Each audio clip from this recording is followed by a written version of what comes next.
Finally, it's time to officially start Spooktober properly, with a look at yet another horror legacy sequel that I have a ton of feelings about. Hi everybody, Anthony here from Osmanthine Productions, and today I'm going to give you my review of the latest entry in the Exorcist franchise, The Exorcist Believer. But before we get started, just another reminder at the end of the video, if you want to leave a like, subscribe, and ring the bell so you never miss any of my new content. Hopefully at that point I'll have earned it. Now let's get into it. My journey with the Exorcist franchise started about 15 years ago when young, preteen me went up to my dad and asked, "Dad, what's the scariest movie you've ever seen?" And he told me it was The Exorcist. Are you sure you're ready for that?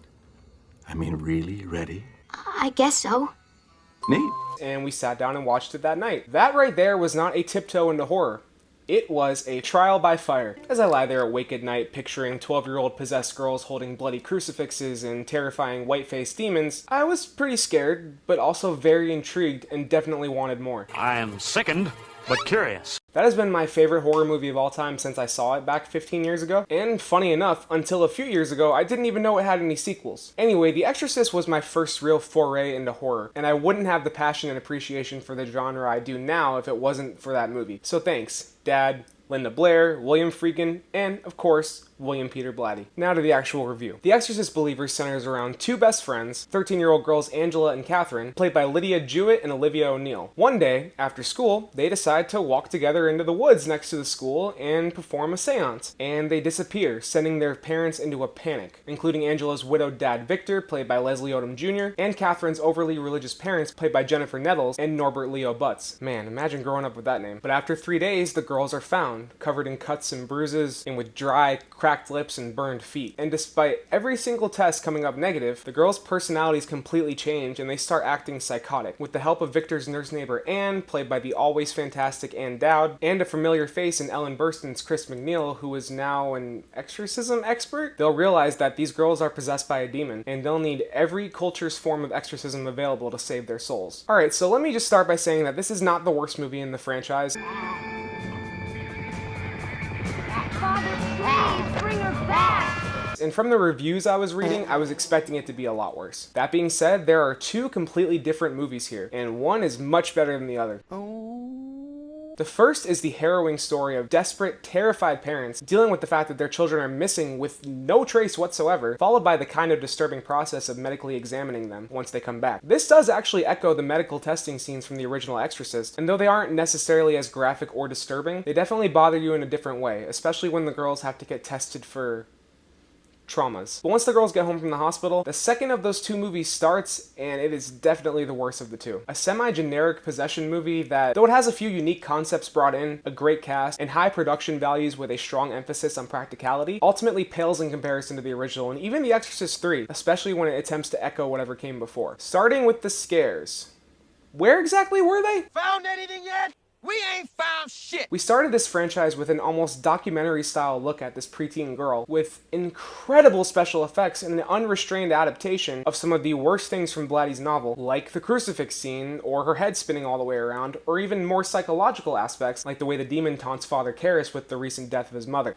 Dime, why you do this to me? You're not my mother! Nothing in this movie ever really comes close to that, especially if you're someone like me who sees easily at least 100 movies a year, with a lot of them being horror, and the parts where the movie attempts to be disturbing never really got to me, and it almost feels watered down, like they were scared to get all the controversy that the original movie got. And when the movie isn't trying to be disturbing, it's pulling from the depths of the horror playbook. I've seen this before. With cliches you've seen a million times before, like typical jump scares, quick cuts and flashy editing to make something appear more scary, and random flashes of hell or demon faces that attempt to echo the original but feel nowhere near as effective. It also feels like the movie's in a bit of a rush once the girls come back. There's not really any time to let the tension build. We kind of just jump into the tests, the possession, and the exorcism. Why are we going so bad? But I will say though that once the girls go full possession mode, they are incredible. Combined with the really well done practical makeup effects, Lydia Jewett and Olivia O'Neill really give it their all to be as demonic and evil as possible. And they definitely sell the possession, even if the voices were kind of obviously dubbed.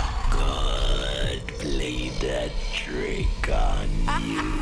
It never felt as natural as Mercedes McCambridge's did coming out of Linda Blair. What an excellent day for an exorcism.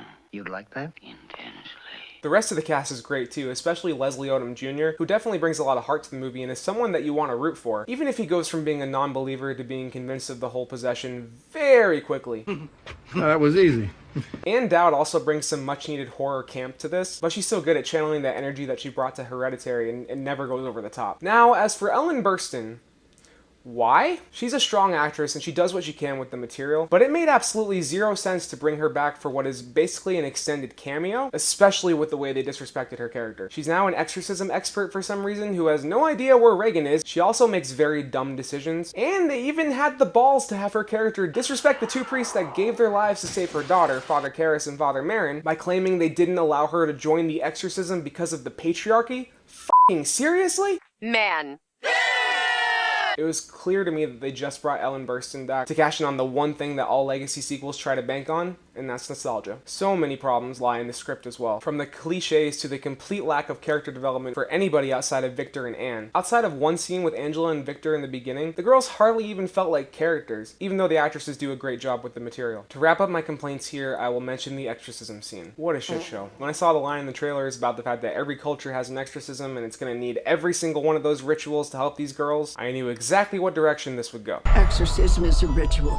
Every culture, every religion, they all use different methods.